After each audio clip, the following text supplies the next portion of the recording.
Ladies and gentlemen, sorry we're getting started a little bit late. We're working on a number of measures. But we have a sign-up sheet on the podium if you'd like to. We have three bills on our agenda this afternoon. If you're here for 995, we're still working on that. The author, that's why I'm running a little bit late, meeting with the author of the bill, and he requested a little more time to continue work on that. So if you're here for 995, we will not be hearing that bill today. If you've come from far and have a comment on that bill after we hear House Bill 16 and House Bill 736, if you feel something burning on your heart that you'd like to share with us about 995, I certainly will let you have the opportunity to do that, knowing that there is continued work on the bill.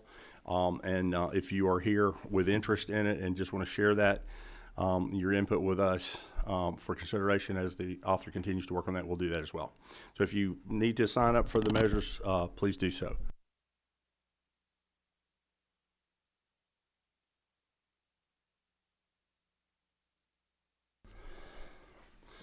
It appears that anybody that wanted to sign up has, so we're going to move forward. I'm going to do the first item we're going to have this afternoon. I'm going to ask Representative Scott if she wants to come up and again go over House Bill 16. This is a measure the same, almost the same as the committee had prior to.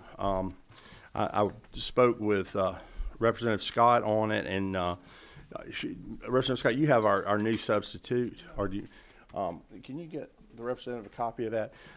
Representative Scott and I spoke about this, and we had a tweak to the bill. Representative Scott, while you're settling down there, if you don't mind, I'm going to ask our attorney to specifically talk to the tweak that we made to our proposition that I believe is an improvement. Can you do that for me? You don't have a microphone over there, do you? Why don't you? Can you step up to position 13 over there, Mr.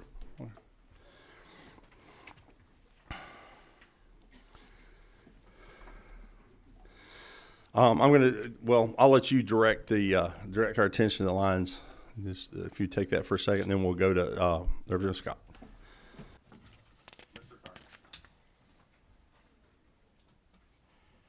Thank you, Mr. Chairman.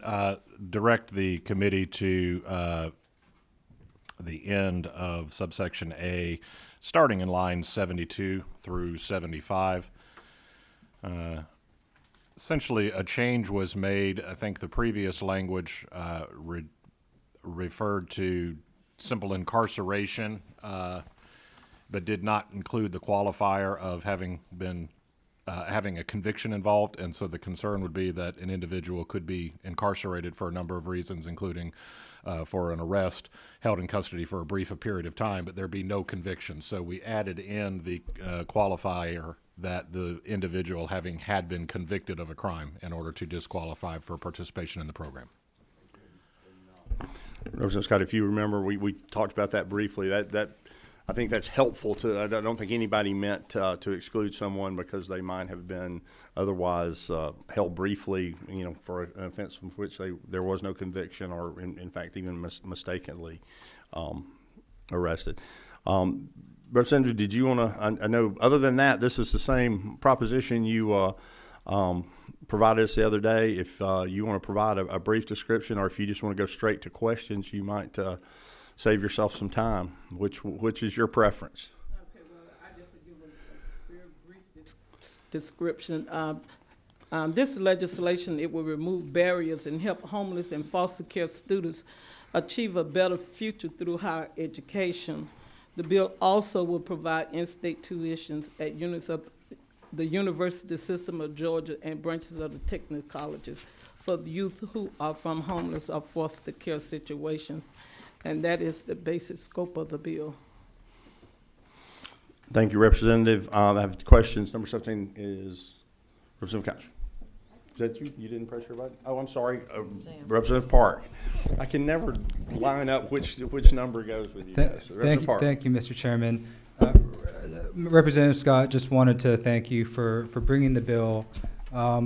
For consistency's sake, and looking on lines 72 to 75, as well as from lines 45 to 46, where we're defining student from a foster home situation as well as student from a homeless situation, I hope he's asking a question.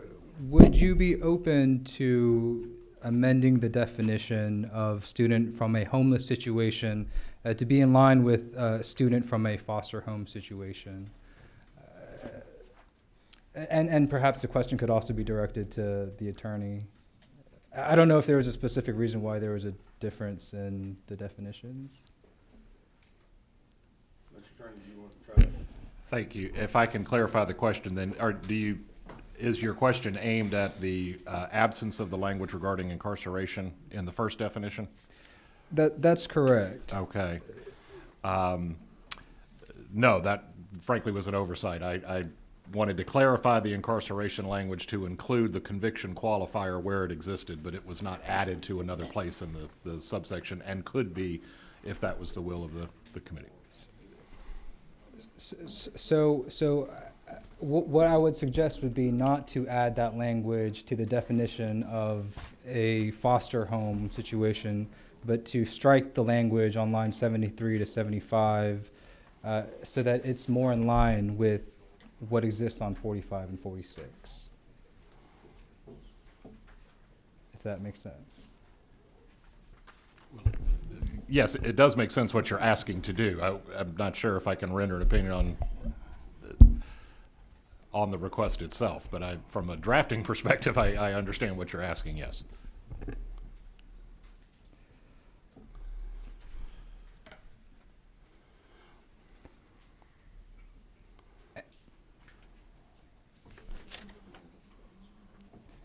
In other words, you would remove the incarceration provision altogether from the act. And Mr. Chairman, I'd be more than happy to make a motion and make an amendment at the appropriate time. I'll tell you what I'll do. If she wishes to do that to the bill, I'll give her the opportunity to work with you and bring us back a bill. I'm not inclined to make that type of change to the bill on the fly. Yes, sir. So I'll ask I'll let her finish the questions and let her ascertain if she wants to do that, because I hate to do that. If we're talking about a word, if we're talking about changing 12 to 14, we know exactly what it means. I want to make sure we don't have an unintended consequence, because this late in the year, if we get it to rules and it's not, if we've done something we didn't mean to, Yes, sir. we don't have time to get it back. So we would essentially be effectively, killing her proposition.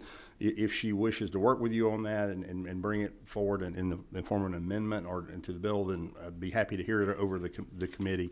And we could still, we would only lose a day there as opposed to maybe 1 or 2 days with it going up to rules. So with that, if you let her entertain, we have 2 more questions, and then we'll let her make the call on that. Thank you, Mr. Chairman. Thank you. Number 3, I've given up on Dr. Clark. All right, she turned around, so I know I've gotten the right name this time. Thank you, Mr. Chair. Actually similar to that, but only changing one word while also acknowledging what Representative Park brought up as far as making sure that the 2 definitions are consistent. The word crime is very vague, and I would say if we could include felony instead of crime, because we're talking about students or children who might be in a situation where they might find themselves convicted of a misdemeanor nonviolent crime, and I would not want them to maybe be excluded from these opportunities when maybe education is something that could actually change their life for the better in a different direction. So, I mean, I would suggest on line 75, convicted of a felony instead of just crime. I just feel like that word is a little too vague in this situation. I'm not sure how you feel about that, Representative Scott. We'll as well let her take that under advisement while we're going to the next question. Number 12. Is that okay? Chairman Parkle. Thank you so much, Mr. Chairman. One question I have is on line 48. One of the things we look at here is unintended consequences. If we're open to modifying of the bill, one of the things I'd like to look at is the or an equivalent high school in another state. Are we actually encouraging a homeless population to come into the state of Georgia for in-state tuition?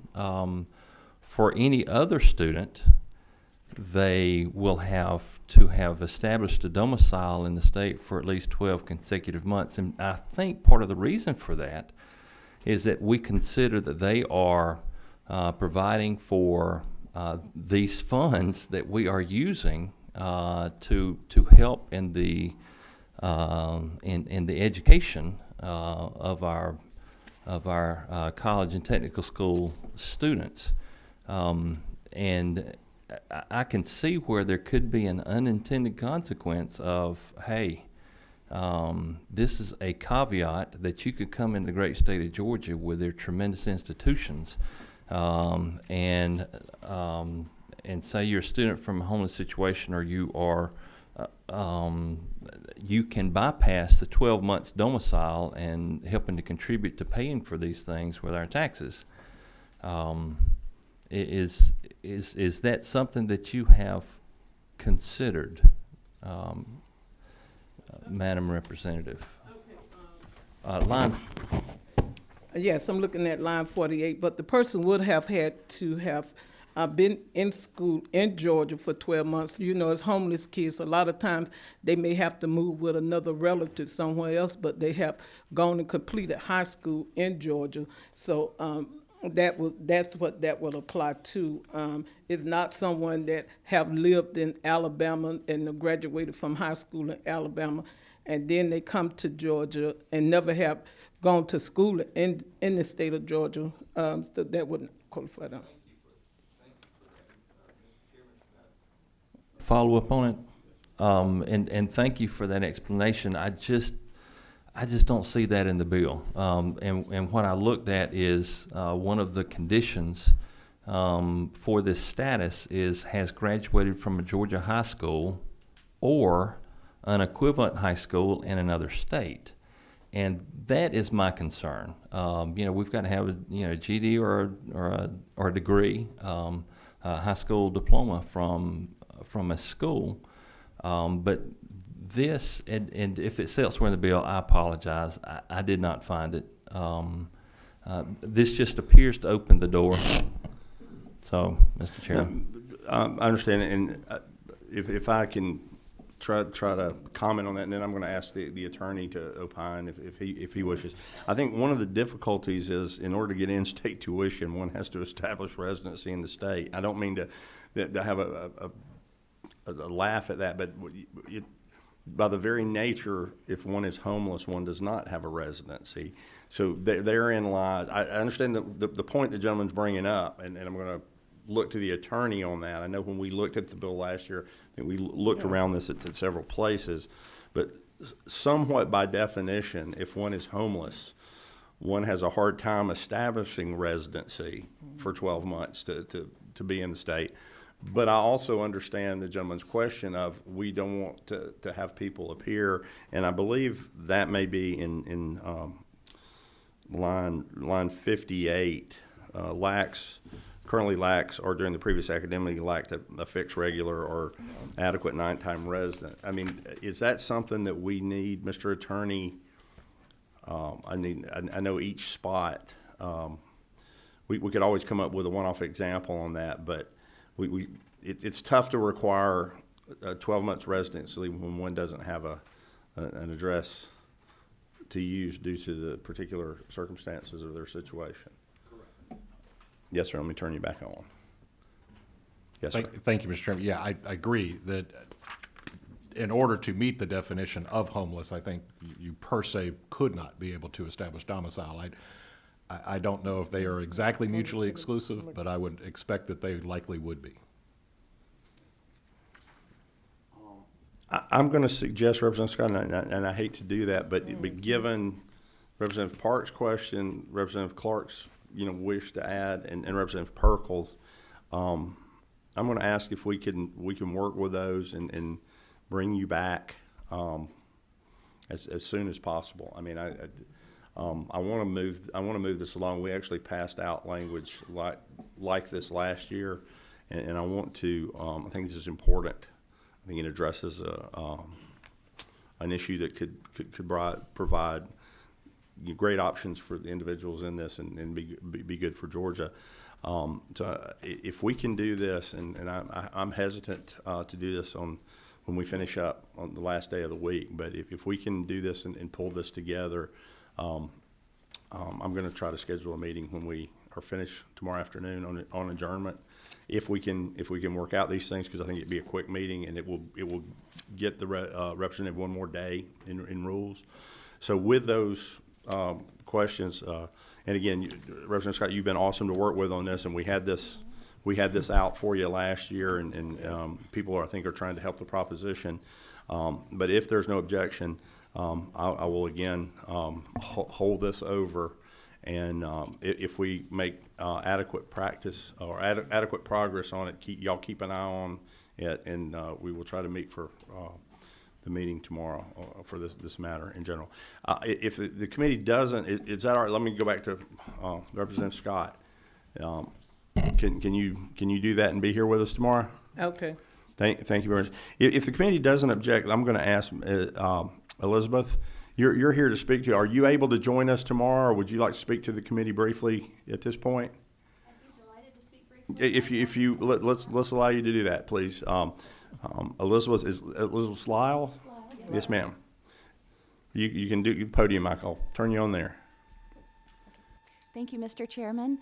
I really appreciate the opportunity to come today in support of HB 16. I'm not speaking on behalf of any organization, but just for myself as a volunteer who's worked with foster and homeless teens for the last 10 years. And I wanted to come today in support of the bill for 3 reasons. I feel like it provides certainty to young people who have experienced tremendous trauma, upheaval, and instability that most of us couldn't imagine. If your chances of graduating high school are cut in half with every time you transfer schools, and you don't know when you're going to be moved the next time or where you'll stay, I feel like HB 16 provides that measure of certainty for these young people, and it's like something to grasp onto, because when we look statewide and nationwide, here in Georgia, only 11% of young people in the foster care system will graduate high school before they age out. Without an education, oh, yes, ma'am. Oh, okay. So and so for that reason, if they don't have a GED, if they don't have a diploma, how do they support themselves? Well, that leads to 50% of foster students will be homeless within 6 months of aging out of care. So when we look at those kind of statistics, when you find a young person who has just kept their nose to the grindstone, they've worked hard, and they've grown up in foster care, but they've completed high school, they've already beaten the odds. These are remarkable young people. And to be accepted into a Georgia technical college or a university, and I think that might help address the issue of coming from out of state. They may have finished high school in another state, but if they've been accepted into a Georgia university or technical college, that sort of raises the bar. And then looking at a measure of certainty and then consistency, because they say about 11 years ago, there was a national study of outcomes for young people in foster care around the country, and they found if you ask students who are currently in foster care, 84% of them will raise their hand and say, yes, I want to go to college. But by age 26, only 4% have actually completed a bachelor's degree. So it takes a tremendous commitment for students to reach that bar and cross that threshold into higher education. And so what I love about the bill that Representative Scott has introduced is it provides clear definitions. This is what it means to be a homeless student. This is what it means, qualifying what it means to be in a foster care situation.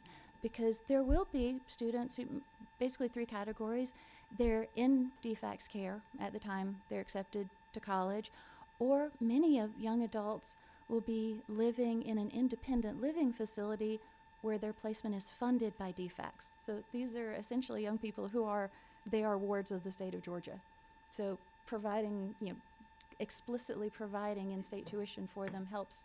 It's a measure of assurance. And then there can also be young people who are placed into a family placement, and they're going to have the best odds. They're not going to be aging out with nowhere to go if they're with a family who's adopted them. But it does provide, if they were adopted as teenagers, that they would still qualify. And so, let's see. Thank you. Thank you very much. Okay, thank you. Would you take a question? You're not required to do so, and nor should you feel any obligation. I would be And- delighted to take And the question. if you don't like the question you get, you may turn it down. Well, yes, sir. And it would give me like 2 seconds to pull my notes up too. Yes, ma'am. So basically, you have the power this afternoon. Thank you for coming. Chairman Dreyer, do you have a question? Yes, sir. Thank you very much, Mr. Chairman. Obviously, Georgia State University has done a good job on first-generation college students and showing the stats. And one stat that has stuck with me, and I believe is correct, I want to check with you, is the number one indicator of whether a student will graduate from college is not the SAT or your GPA in high school, but it is the amount of your unmet financial need. And the greater your unmet financial need, the less likely you are to graduate, and that's just the numbers. I feel like that is something that this bill is trying to address, and I wondered if that would help with that issue. Oh, yes, sir. I agree. And so while I'm not here to speak on their behalf, but I have been involved as a volunteer for 10 years with a nonprofit here in Atlanta that's serving homeless and foster teens. We've served over 1,300 Georgia students in the last 10 years and remain engaged with them. So caseworkers move on, placements, group home directors move, but their advocates stay with them. So we're staying connected with these students, and we see students who panic because they've been accepted, they're into their 2nd semester of college, and I don't have money for that $100 graphing calculator that I need for my math class. I don't have money to buy a textbook. So yes, this would be a tremendous step forward. And Georgia State has reached such a distinction of they graduate more low-income, homeless, and students than anywhere else in the country. And so really their efforts, along with Kennesaw State, Kennesaw State's homeless liaison has been quite a leader in this effort as well. Thank you, Mr. Chairman. Thank you. You have one more if you do. I'm not going to guess down there. Who's number 28? Yes, sir. I want to start off by just thanking Representative Scott for working on this measure. It's a great bill, and obviously I think a lot of people are coming to the table to work on it, to perfect it. Something that was mentioned, I appreciate you being here to speak on the bill, but something you mentioned in yours struck my memory from last year when we were working on this, and it kind of addresses what Representative Perkle was asking about. Because I actually do share, although I'm very supportive of this bill, I do share the concern that he just brought up. But I believe, if you'll help me recall, that the origin of some of that verbiage, and again, where my affinity really lies probably here, is on the foster care system. Some of these kids do get placed in neighboring states with other families, and I think that is probably the origin of that that language in the bill. So as we're addressing tightening that up, I would like that to be considered. That some of these, that I think that language was actually intended to protect the foster care students that might be placed nearby with families that might not be in Georgia, but truly are children of Georgia. So just as we move forward and work on that language, I think that that's something that we need to protect. So, thank you. Yes, Thank I you. think that's a great clarification, and ultimately, it's really the university admissions office that's the gatekeeper. Yeah. And Thank you very so, much. Thank you. Thank you very much. We're going to move on now. Representative Scott, we're going to work with you. Do you have anything further you want to add? Yes, sir. I do want to draw Chairman Perkle your attention, the committee's attention, attorney. I think in lines 58, 59 that refers to then on line 60 through 70. It took a minute for me to come back, but I think basically what helps us with someone that meets the criteria of a student in a homeless situation, but would protect against someone just driving in and claiming to be homeless. I think if you read that, has evidence of such status as provided in division II or 2 of the subparagraph, they would have to have in one of the information from one of these agencies that they were in fact in that situation. But we'll ask the attorney to make sure that we ascertain the true nature of it. We certainly don't want to create an unintended consequence. We want to help those that need the help. So, yes, sir.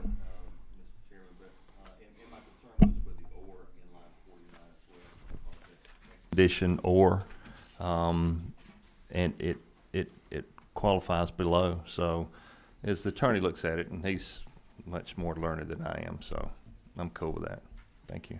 And again, I'm going with that is the or only applies to A1 and A2.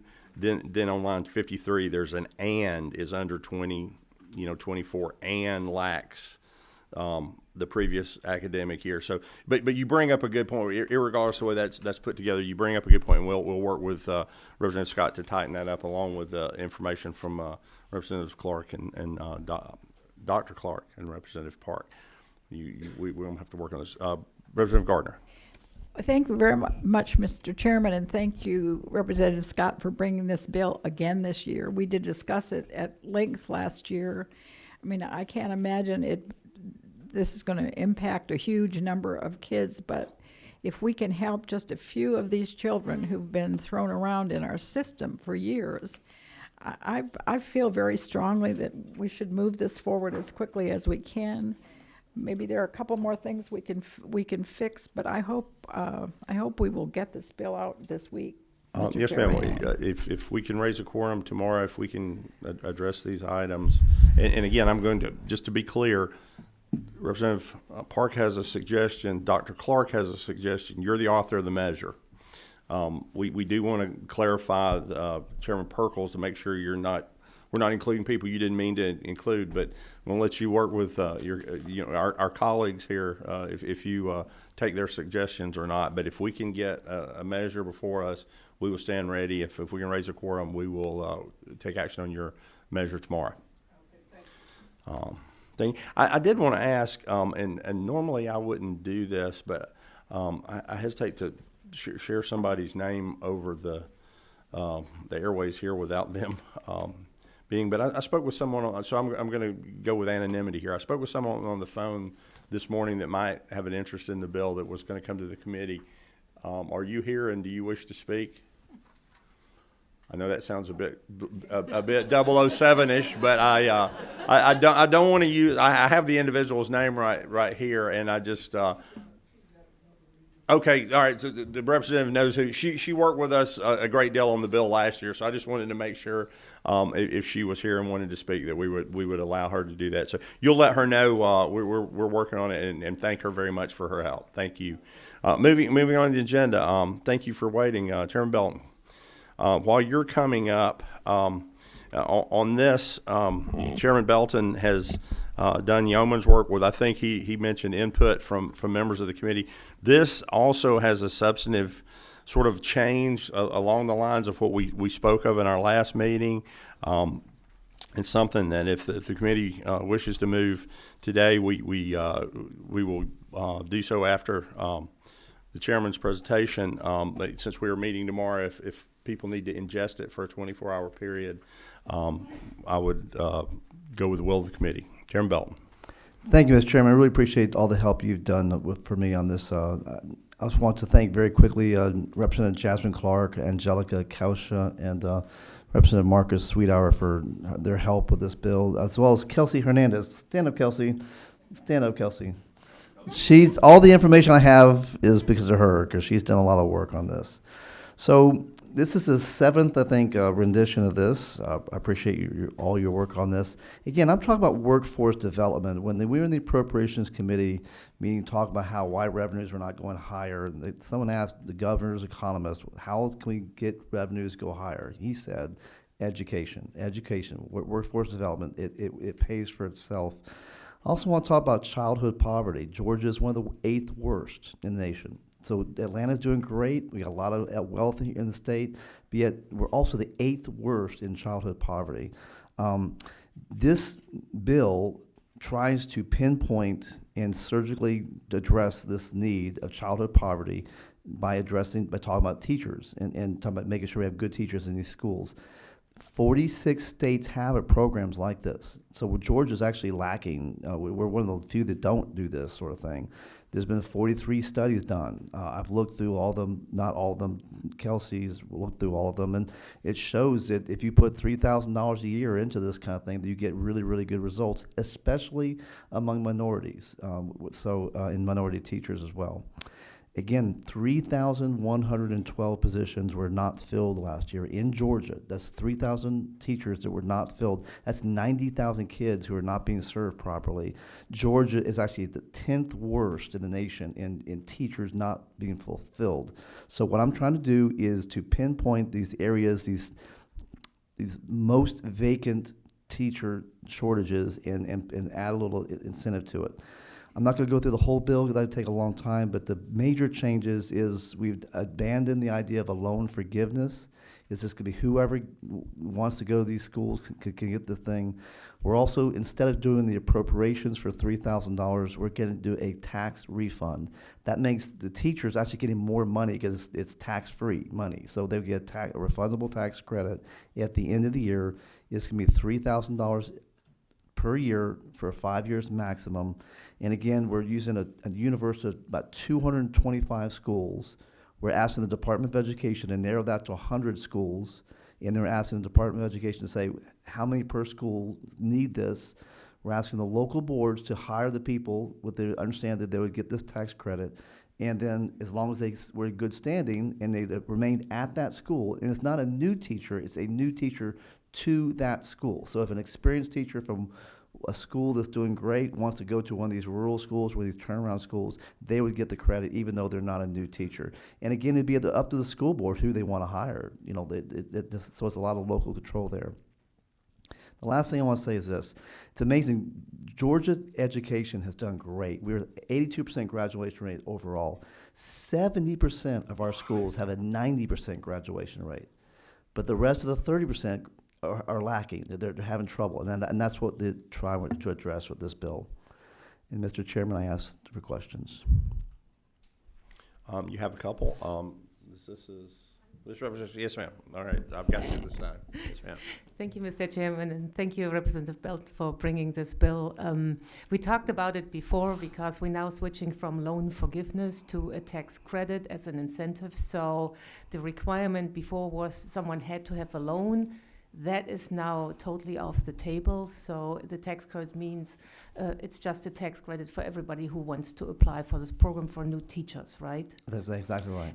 And you said that when we talked about it, that 46 states have a program like this. And I remember we talked about it and asked you about it, that your great assistant did a lot of research and found that when there was a loan forgiveness program, actually it worked for teacher retention in these schools. Is this data also applicable for a tax credit? Most of the studies that was done, it was for loan forgiveness. Okay. So you're exactly right. So we're doing something a little different here. So this may work out well or it may not work out well. And again, I look at it as a pilot program. I'm only asking for 1,000 teachers, but I'd like to have be 30,000 teachers or whatever. I'd like to just be bigger. So, and again, GOSA is going to take a good look every year, a yearly look at what's going on. And if this is working, then we can come back next year and make it bigger. Okay, thank you. Thank you.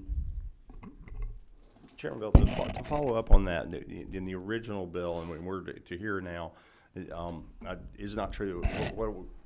If a teacher has a loan, they can take the $3,000 that they get, which is, again, worth a bit more to them because it's coming as a tax credit and has different taxability issues. I'll say that without giving any legal or tax advice to the teachers that may do this. But they can take that and apply that to the loan. In other words, in other ways of doing that, even forgiveness of a loan is a taxable event. I believe, again, giving no direct tax advice or legal advice, I believe the forgiveness of a loan is considered a taxable event. So we're able to doing this if a teacher has a loan, they're able to take this money and apply it to same and actually may find themselves in a more tax advantageous manner. Our $3,000 may actually be like earning $4,000. Number 24. Thank you, Mr. Chairman.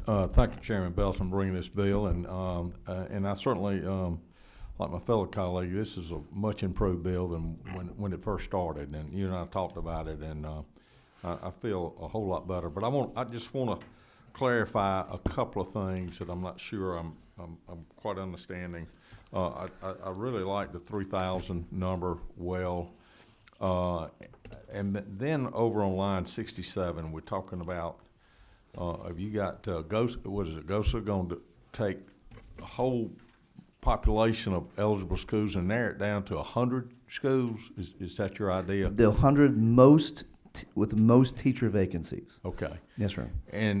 But we're sort of leaving it open for how many of these positions we could later on fund. I've got two different substitutes here, but later on in the legislation it talks about that the Department of Education will then choose how many teachers per school will get this credit. Okay, so some school might have one, some might have two, Exactly three. right. So you're gonna have to match up funding, That's right. I assume, Yes, sir. with that. So we'll sort of back end set aside so much appropriations and then allocate that many out to those 100 schools. Well, let me It's a tax address credit, that if I yeah. can. This is a tax credit, so there would be no expense toward Yeah, the local correct. system. Oh, thank you. So there wouldn't necessarily be an appropriation allocation. I've mentioned this to the appropriations chairman, just to be clear, because the last time I was here, I said I was getting out a bit over the skis. I've mentioned it to the appropriations chairman. He's aware of it. We've talked specifically the Ways and Means chairman, who you'll see on the last section of the bill where we create the tax credit. So the local systems would not be limited to funds they had to do this. It would just be them hiring the teachers that they wanted to fill their positions. Thank you for that clarification, Mr. Chairman, because I was getting off base on there. So, but still back, we would limit the number or have it wide open. It's 1,000 teachers. 1,000, okay, that's Any what I given was trying time. That's right. So it's a maximum of $3 million a year. Okay. That's what we're asking for. All right, that's what I wanted to hear. I didn't quite making sure I understood sir. that. Thank you. Thank Mr. you. Chairman. And thank you for your work on this as well, Chairman Dickey.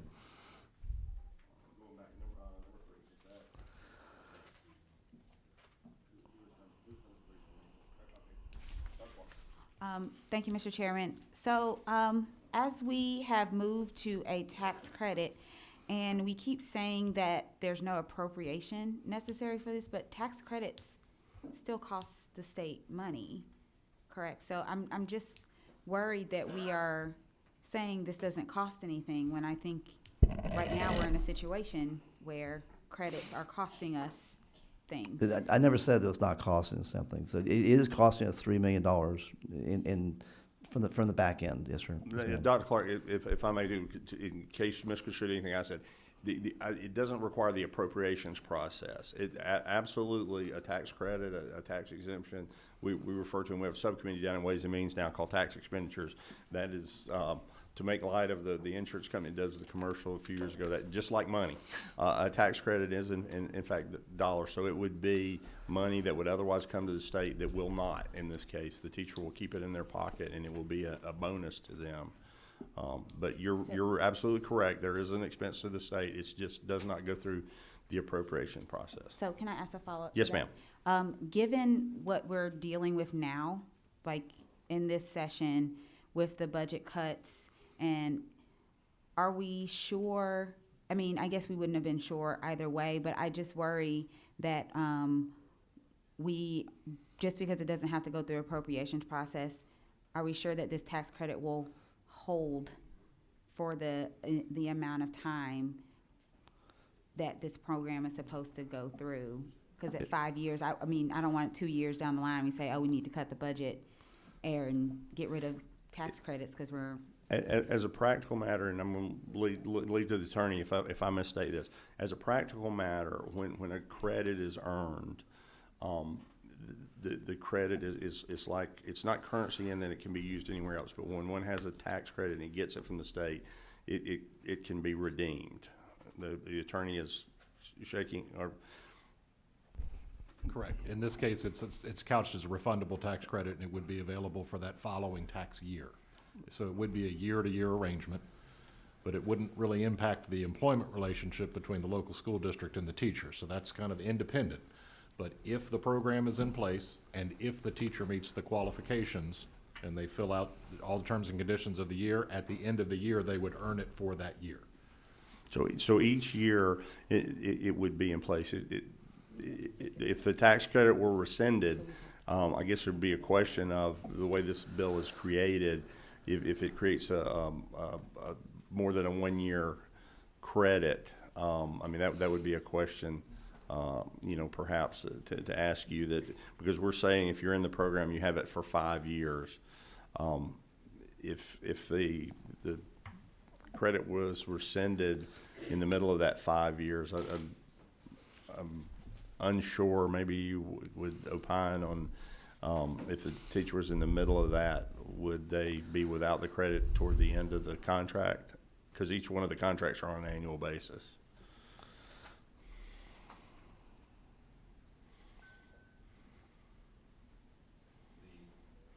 The typical employment contract for teachers goes from July 1 to June 30th. Right. They would complete a contract year in June 30.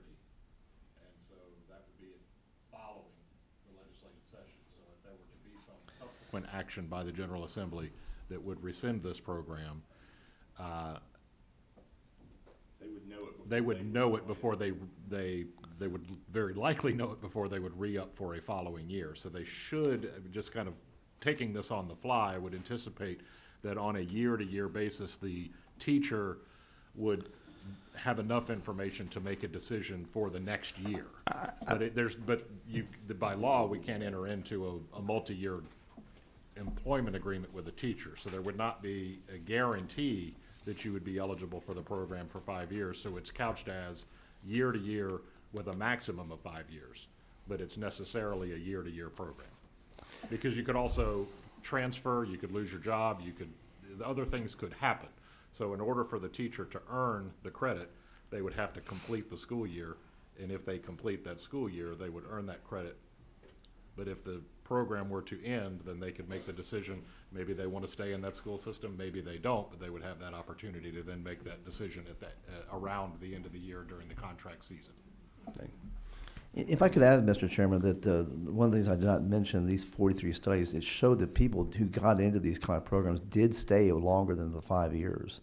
So that was another added benefit. I also want to add the fact that, I can't remember if Representative Carter's here, but this is not my idea. This idea was started by about 70 teachers in the Teacher Advisory Committee back in 2016 who thought this would be a good idea. So this is not my idea.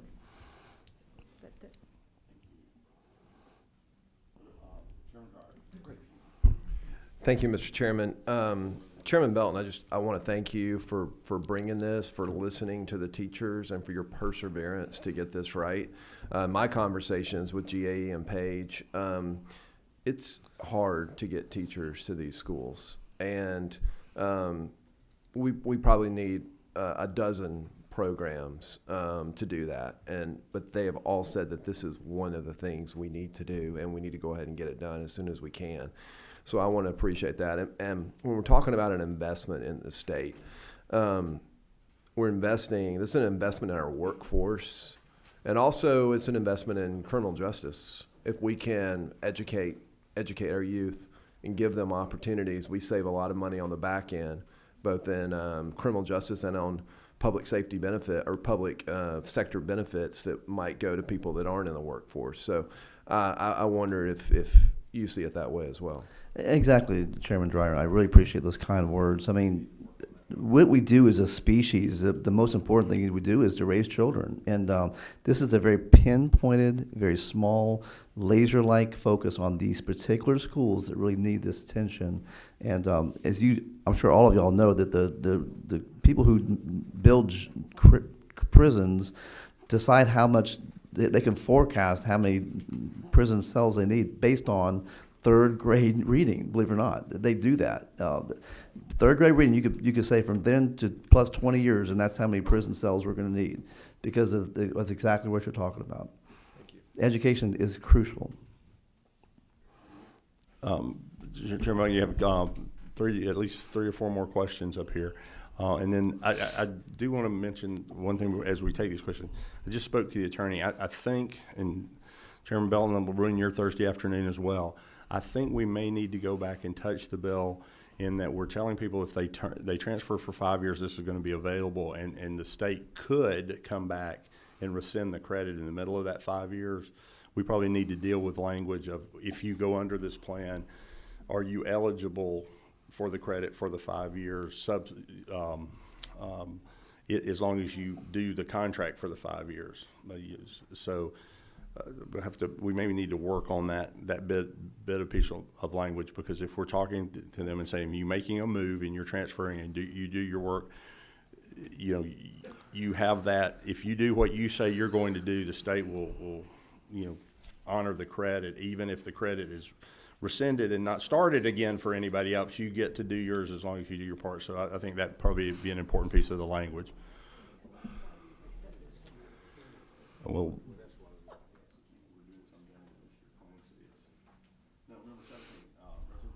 Thank you, Chairman. Chairman Belton, I just wanted to echo Chairman Dreyer's statements and thank you for the bill. I know I've asked some tough questions regarding previous iterations, but I greatly appreciate the innovative approach and also the attention to a very much needed problem that we need to address, which is having the 8th highest poverty rate amongst children, and I think that this would do a very good job. I hope that we are able to make the amendments quickly and get the bill moving on in the rules. But thank you again. Thank you for your kind words. Thank you, Mr. Chairman. Very quickly, I don't want to get in the weeds too much. It's good, but I just still concerned a little bit about this tax credit, which is a great idea. But if the teacher has not got $3,000 worth of liability, does it carry forward? I mean, is it or monetize it? In the bill, it's refundable.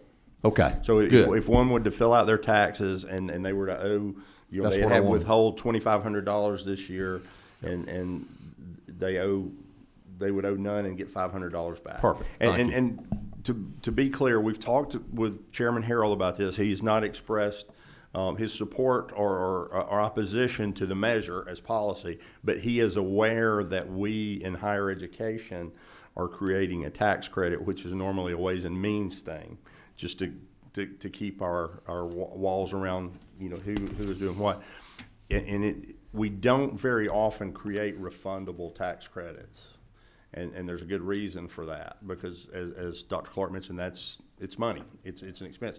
But our intent here in this policy, if this moves forward, is to compensate in lieu of a $3,000 compensation, is to in fact do that. So that's the reason this would be refundable. They wouldn't have to wait until they had the additional liability the next year to use it. So that's the reason we drew the distinction. Again, that's a policy matter for this committee to decide, and each member can take a position on it. But that's what we had thought of. Chairman Belton had brought. Yes, ma'am. Just quickly remember that compared to the previous, because the incentive in the beginning was that we had a loan, so a teacher had to have a loan. Now anybody can apply, and the decision lies ultimately with the Department of Education and the schools. The school board does it. So would it make sense to put in or I don't know if it's in the bill, is that we give those tax credit first come, first serve? Because I'm a little bit confused how the election process would go. My understanding is what we would approve a number. He has 1,000, and they would get pre-approval through the Board of Education process. So if The you are a Department school- of Education. I'm sorry, yeah, not the Board of Education, the Department of Education. So that you would then, if you were a school that had openings, you would make an application. You would be a school that is selected, then your openings would be selected. So they would say you would have 3 openings to fill, and if you will, you'd get 3 tickets. And then if you hired teachers with those tickets, they would fill out the form, show their contract, turn those things into the Department of Revenue to get that credit. So in practicality, this would happen next year, October 1st, December 1st. Teachers would enter into contracts. I think April timeframe for a contract, June to July, or June to June, for the 2022 school year. Yeah. Yes, the 2022 school year. So this would be a credit against their 2022 taxes. Okay. Further questions of the gentleman? Captain Belton, I think we ruined your Thursday afternoon as well. But I do. I'll either apologize or take credit, whichever they want to give. I do think we want to get these things right so that we don't get them up to rules and they run into something and send them back. So we want to get a policy. I think people are inclined to support the policy. I won't put words in their mouth, but we want to get right. I know there's different shapes and sizes. Are there further questions on this? I guess 8th time lucky, right? Well, I don't know. We're a fun group, Chairman. We'll invite you back. Thanks, sir. Let's. Yeah, we like it so much we want to get it right. That's To right. be That's never honest, go. we could do that. So again, to remind where we're at, we're going to have HB 16, HB 736. We hope in their final form tomorrow for action of the committee that we will. I usually hate to do this. I like to have time certain, but our goal tomorrow would be to meet. Let's go 15 minutes after adjournment to give people time to kind of take a breath, but to meet 15 minutes after adjournment at a location to be determined, and we'll email that. That will be our plan. If you will get a notice. If for some reason these bills are not able to come together for that, and we're not going to get together to talk about them again, we're going to get together to show these brief changes and vote on them. So that will be our attempt. Anything further before the committee before we adjourn? Are we voting on, or are we hearing 995 tomorrow? No, thank you for bringing that up. The author had asked for additional days to work on that, so that will be next week. Because I do not intend to have a committee meeting on Friday at this point, and don't see that changing. It's been a long straight 9 days. People have done a good job. Their families to get home and see, and we will have ample opportunity to work on that measure over the next 2 days and the weekend, and we probably will do that. Again, to express my intent is to bring these bills back subject to the authors, being able to make the changes that I think perfect the bills, and put those before the committee for the committee's action tomorrow. No further business for the committee. We'll stand adjourned without objection. Seeing no objection, we're adjourned.